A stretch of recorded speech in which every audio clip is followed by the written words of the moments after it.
مستقیم نمیگه که شما دزد هستی. نه، اگر باز میگه اگر جزایش چیست اگر دزد بودی یا دروغ گفته بودی. دوم مسئله در اینجا کذالک نجزی الظالمین میگه ما اینمی قسم معلوم شد که در تمام جاها برای کسایی که نعوذ بالله جنایتکار است جزا و حد معلوم شده. خصوصا کدام جنایاتی که بر میخوره به از بین بردن امنیت عامه، در اونجا جزا به طور مشخص از جانب الله متعال بیان شده. در بنی اسرائیل هم بالکل جزاها در تورات معلوم شده بود، برای قاتل، برای دزد، برای زناکار، این کلش این گپا واضح بوده. حتی اکثریت شرایع امت سابقه با شریعت ما چی بود؟ بالکل هم نوا بود. همین موضوع زنا در اون جمع سنگسار بود.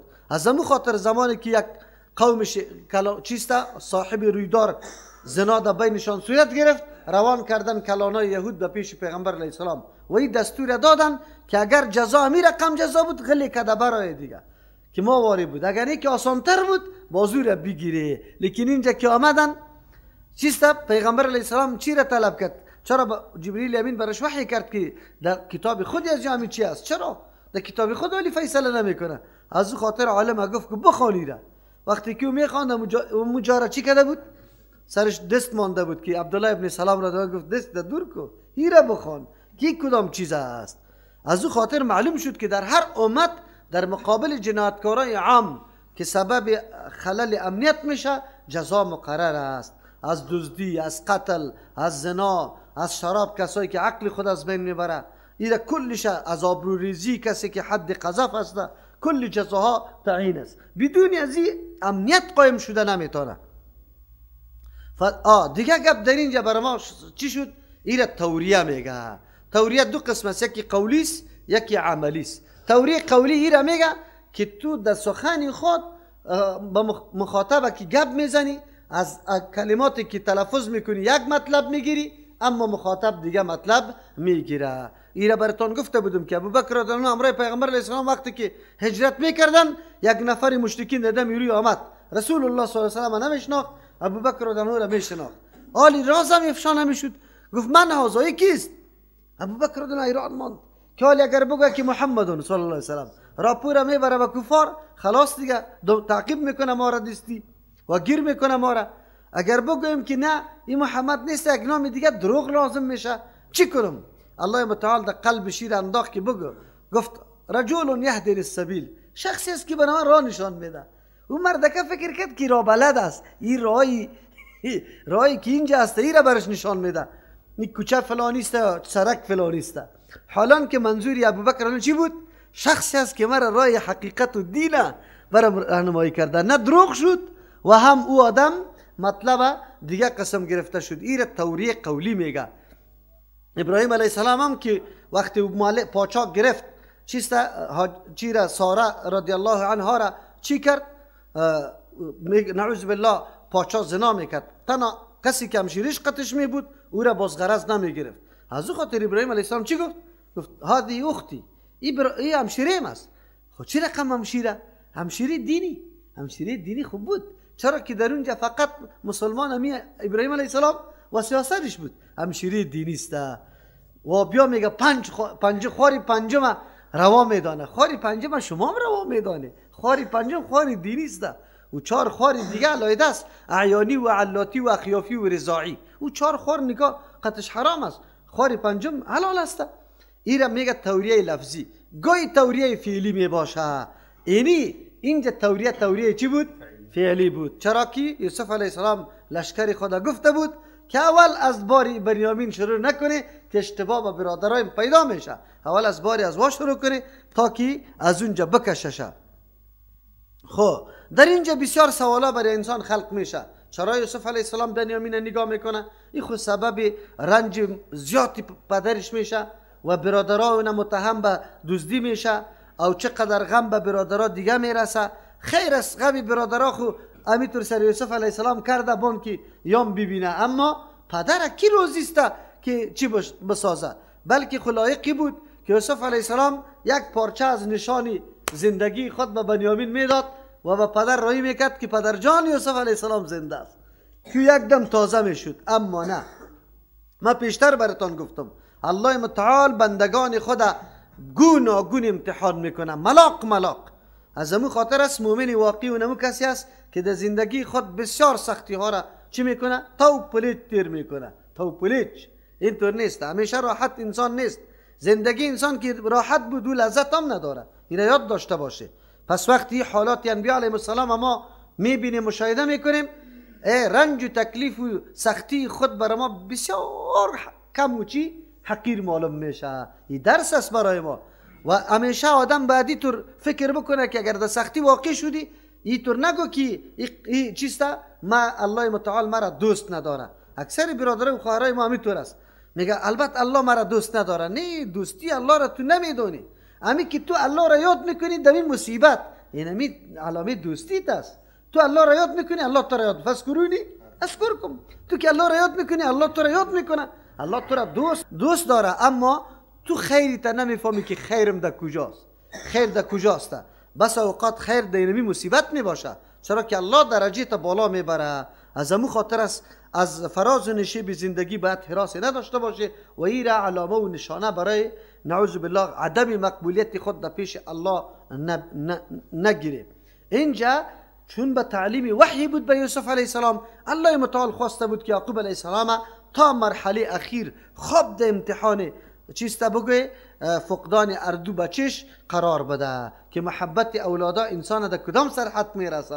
این یک نوع تنبیه بود که اولاد به این اندازه آدم محبت نکنه که بیخی دیگه چشمام از بین بره، شب بروز دیگه در غم ازو باشی. نه، به این اندازه باید نباشه. یک تنبیه دادن برای یعقوب علیه السلام بود. از او خاطر الله این سوالا را دفع کردنشه به یک جمله کرد، کذالک کدنا لیوسف. این همین قسم ما تدابیر نشان دادیم. کدنا امی تدبیر و نقشه را ما برای یوسف علیه السلام تعلیم دادیم. پس این حالی کسایی که میگه که چرا اینطور کرد کلشه در اینجا که کذالک کدنا لیوسف خصوصیت اعلان میکنه. این همین قسم ما تدبیر نشان دادیم برای یوسف علیه السلام. این خصوصیت یوسف علیه السلام بود. یک آدم دیگه آلی چون مصلحت‌های آینده به عمل خودش معلوم نیسته، از او خاطر اینطوری حیله ها را کردن نمیتونه. اما این حیله را حیله بود که در نص شرعی تصادم نداشت و کدام مفسده شرعی مرتب نمیشد. اونجا که کدام غمی برای یعقوب علیه السلام حاصل میشد، او خو غمی بود که برای امتحان الله بود و الله پاداشی زیاده برای از او میداد. چون که ما علم به اونو اعمال خود نداریم، از او خاطر اینطور حیله ها را ما کرده نمیتونیم، به ما درست نیست. از او خاطر چی است؟ برای از او درست است برای یوسف علیه السلام، چون به تعلیم الله بود.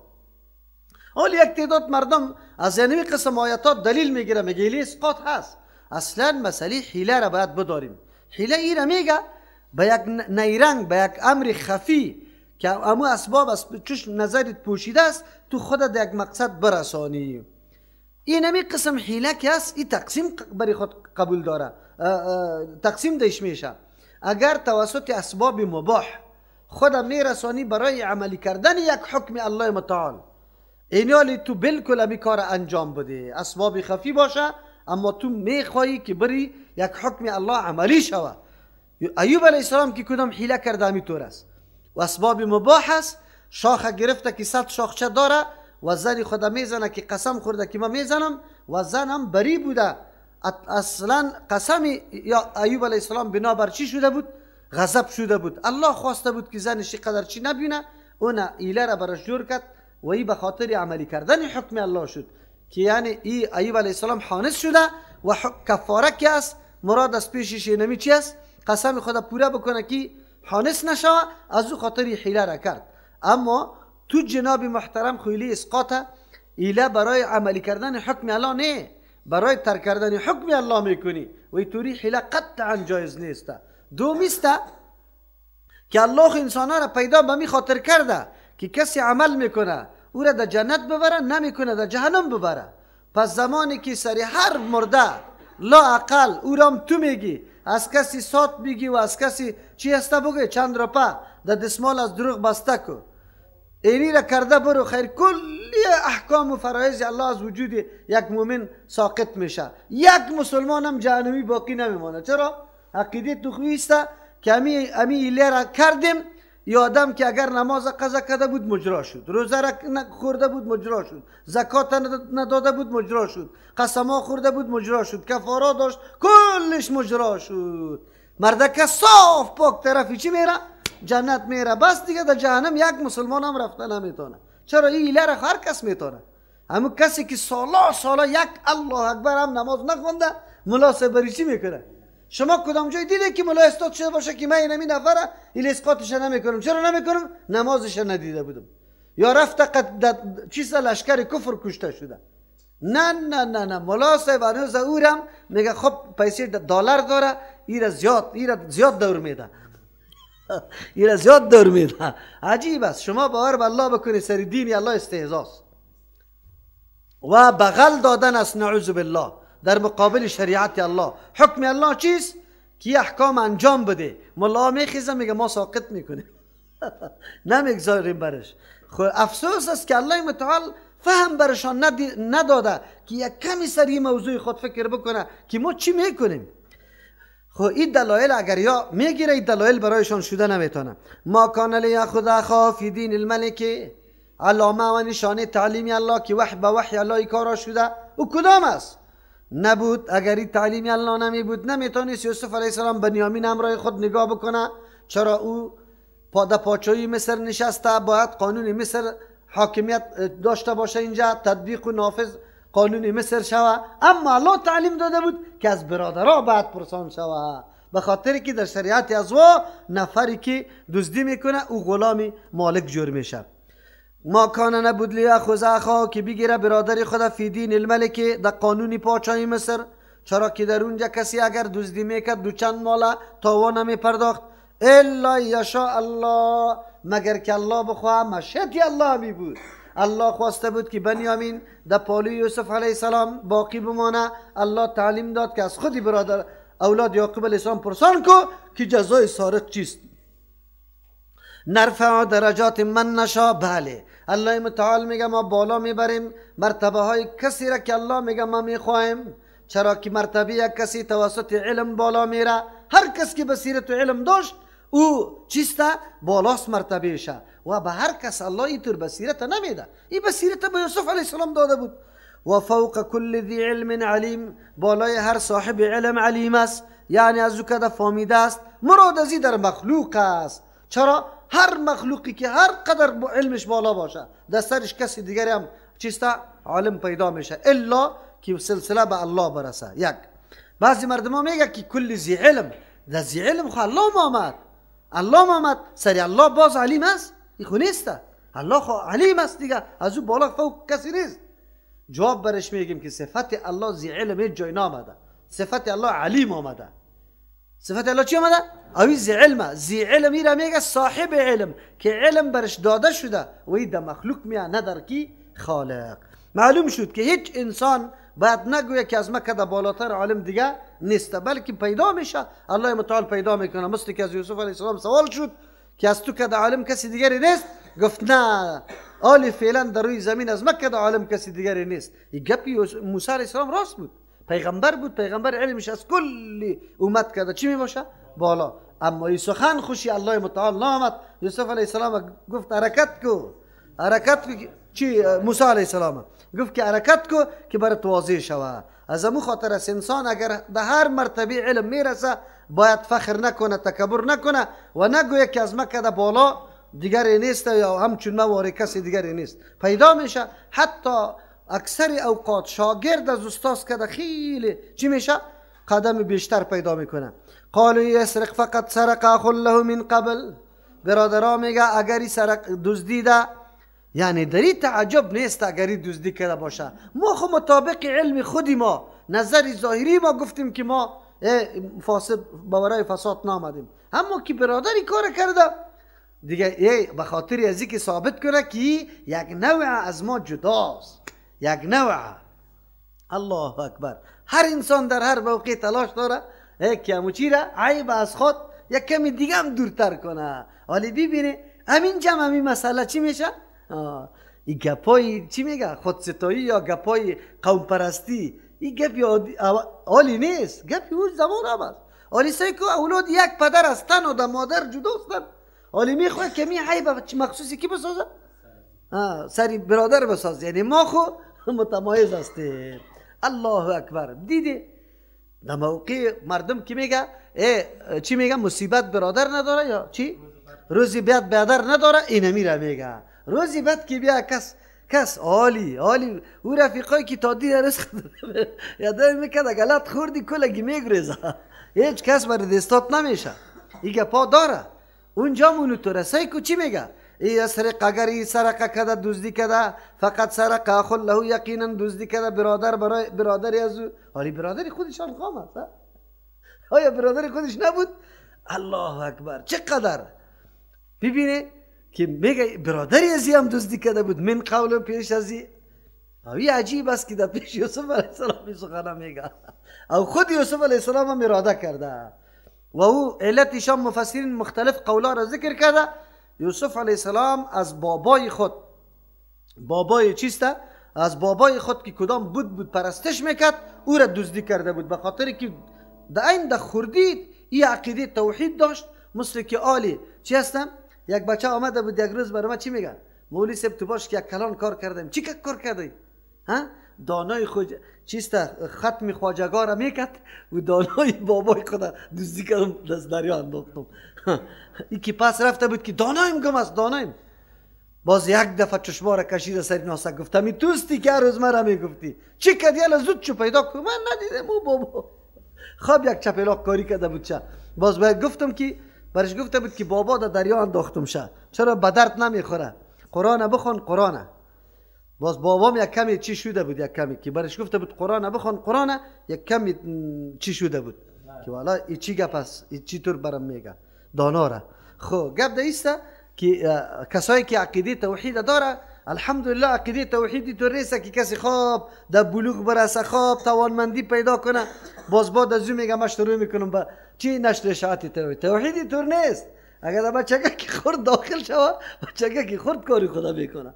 این گپا را آدم نمیگذاره، این گپا وجود داره.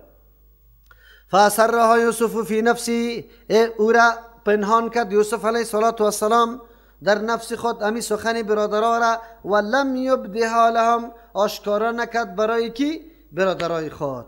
لیکن در دل خود گفت قال انتم شر مکانا شما خیلی بد هستی از روی مرتبه و مقام والله اعلم بما تصفون. الله خب عالم است با او چیزی که شما بیان میکنه. کدام چیزی را که بیان میکنه الله خب عالم است که گپ چطور بوده این دزدی بوده یا نبوده. چه درس عظیم است. زمان قدرت شامی تکلیفایی را که یوسف علیه السلام متحمل شده از این برادرها هیچ حد نداره. کدام جنجالی نبود که سر یوسف علیه السلام غلام حر آدم بود غلام وارق فروخته شد در چا انداختن شه در گیر قافله تجارتی داد چانه. خو اینجا سبب بندی شدنش در بندی خانه و دعوت به سوی معصیت و گناه از طرف راعیل یا زلیخا این کلی گپا شده. باز احساناتی که یوسف علیه السلام امروز از جا کرده در چند مرحله بار بردن و غلا بردن این دیگه طرف و بازم در پیش روی یوسف علیه السلام بنیامین به این سیستم عیب دار کردن و اینطور گپا گفتن. این گپا وادار انسان میسازه که نمیالی فرمان بده که از کرد لا چی میگه یک والی که قماندانه همونطور میگه میگیره یک میمان ببر و میمانی طور میمانی میده که پرسان نکن دیگه. یوسف علیه السلام میتونست. درس است برای ما. درس کدام درس است؟ در زندگی برادری، در زندگی در حولی که محیطی که تو مشترک زندگی داری از حوصله اگر کار نگرفتی از عفو و درگذر کار نگرفتی یک تعداد سخنا را ایج مثلی که به تو نگفته باشه نگرفتی زندگی یک روزم پیش نمیره. از همون خاطر اگر کسی چند برادر در یک خانه زندگی میکنه به زنای خود گوش نگیره که بیا که اون چیسته بیادری یک دانه مالتا ورده بود در بچه خود داد در بچه تو نداد خلاص دیگه جنگ جور میکنه. نه این گپا را هیچ نشنو. ما اول که توی کردم یک گپ را گفته بودم که در خانه آمدم قصه خانه را برام نکنی که اینطور گپ بود اینطور نبود اینطوری گپا را نکنی. ما یک در بیرون بسیار مشکلات را میبینیم باز شما از خانه را برای ما گفته رویستی و این راز کامیابی است ان شاء الله. فهمیدی؟ بسیار گوشگیرک نشوی خوب گپایتون خراب میشه. این بسیار گپ است. بسیار قرآن درس میده، این تیر نیسته. این داستان الله متعال به می خاطر برای ما گفته انسان از عفو کار بگیره، از درگذر کار بگیره و امو مفاسد و تکلیفا که برات رسیده به الله بسپار. اینی را مردم میگه انتقام تو خیلی بهتر است یا انتقام الله متعال، خصوصا در مورد بیادر. چرا اگر بیادر امیالی تعذیب کنی پس نقصش ده تو میرسه. یک برادر در حقت خیانت کرده، تو میری در محکمه ریزه میکنی، وقتی که او را برد بندی کرد نان نفقه حلال تمام مریضی و جوری امی بیادرزاده سریکی میشه، خودت میشه. از امو خاطر است که دینی طور مواقع انسان یک حوصله بزرگ داشته باشه و پشت اینمی نقطه چینی ها نگرده، بگذارشه و بسپارشه به کی؟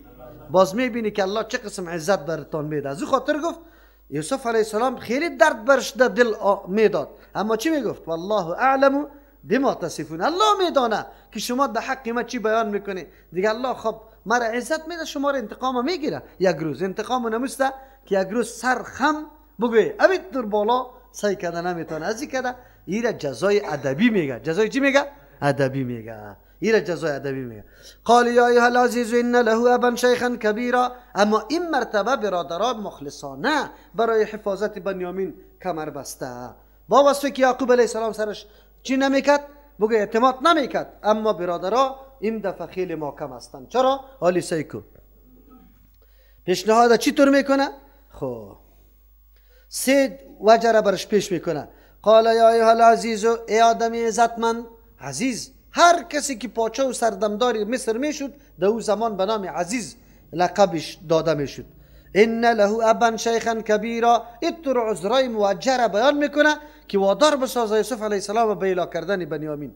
یقینا برای نمی بچه ابن پدر است، شیخا که کلان سال شده، شیخ است کبیرا خیلی بزرگ سال است، در حد رسیده که توانمندی چی را گم کردن بچه خود نداره. یک مسئله. فخذ احدنا مکانه. این دوم مسئله. بگی یکی از ما را در جای ازی او را قطع خود نگاه کلی که نی را بگذار. از کمال اخلاص گفتم نه اینجا. دو. سوم انا نراک من المحسنین. تو هم اینطور شخصیتی نیستی که بسیار خردگی روی پشت گپک های خرد بگردی. نه، ما تو را از جمله محسنین دیدیم. کل معامله که قط ما از اول تا آخرت کردی کلش دلیل بالای احسان توسته که تو بسیار انسان چیستی، نیکبخت هستی، قطع مخلوق روش خوب داری، معامله درست داری. پس اینمی عذرا سه عذر پیش میکنه. لیکن یوسف علیه السلام میگه این عذرها در مقابل قانون ایچ است. قانون که چیزی فیصله کرده بعد انسان از او خط نبره. چرا؟ اگر قانون توسط بعضی مصلحت های جزئی از بین میبری، یکی باز بین بردی فساد پیدا میشه. امروز که قوانین حیثیت نداره به خاطر که چی میشه؟ در موارد جزئی قانون بیچاره چی شده؟ شکسته شده. از او خاطر قال معاذ الله، گفت پناه به الله. چی گپ میزنی؟ ان ناخذ که ما بگیریم یک شخص دیگر که مجرم هم نباشه او را بندی کنیم، الا من وجدنا، مگر همو کسی را میگیریم که ما یافتیم متاعنا عنده، اسباب سامان خدا به نزد اون مشخص. چرا؟ اگر ما شخص دیگر را در جای شکنجه کنیم بندی کنیم، انا اذا لظالمون، یقینا ما در این وقت مکمل تجاوز کردیم. گناه را تو کو بگوی او چیسته جرمش او بکشه، هیچ امکان نداره. قرآن چی درسای عظیم میده. یوسف علیه السلام قانون بیان میکنه. قانونی طور است مجرم باید جزا ببینه، نه اینکه کسی دیگری در جای مجرم قرار بگیره و او را تو جزا بدی. چرا؟ هدف جزا برآورده نمیشه. جزا برای زجر و منع کردن همین جنایتکار است از جنایتش. اگر او جرم جزا نبینه او خمانی چی نمیشه؟ منع نمیشه. از همون خاطر است که باید خود مجرم جزا داده شود.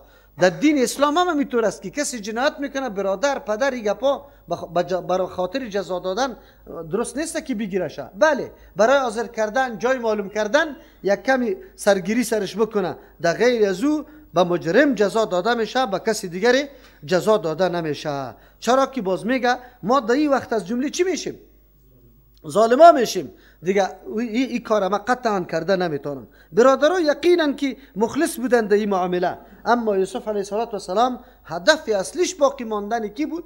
بنیامین بود که امرایش گذاشته شود. وگرنه یوسف علیه السلام کدام پیشنهادایی که یا کردن 3 نقطه و 3 نقطه قابل ترحم بود که پدر ریشتفید خیلی زیاد داره و چیسته یا ما را در عوض یکی ما را بگی یعنی برآورده میشه و گپی تو همو غلامی را و یکی دیگه تو آدمی محسن هستی همه معاملاتش تو روی انسان قرار میگیره از تو توقع این گپا میره. لیکن یوسف علیه السلام گفت نه اینمی مسائل در مقابل قانون فیصله شدگی قطعا اهمیت نداره، باید قانون تطبیق شود به این نظر نشود. پس هر مملکت هر کسی که قانون مراعات کرد پشت اینمی مصلحت ها نگشت اونو کامیاب است، در غیر از او کامیاب نیست. ما و شما قانون اسلام در نظر میگیریم، کدام مصلحت جزئی که پیدا میشه او را لحاظ نمی کنیم که ولی اینی اگر ما این قانون نمیده کنیم اینی لعالی مردم چی میگه مردش سر شده باشه تو را هم طلب میکنه که بیا مولوی صاحب خود چطور است جنازت والا میگذاریم مولوی صاحب که همون سقاط خدا بکنه. نه خب مرا چی طلب کردی؟ قانون شریعت مردم بگو ملت من تابع اسلام هستم شما هم تابع اسلام هستی، یکی تان انکار نمیتونه. چیزی که اسلام میگه امور ما تطبیق میکنم، دی سعی نمیکنم که فلانی خفه میشه فلانی خفه میشه ملا صاحب خفه میشه آقا صاحب خفه میشه. نه قانون اسلام پیش ما اهمیت داره، این مصلحت ها پیش ما اهمیت نداره در مقابل قانون اسلام.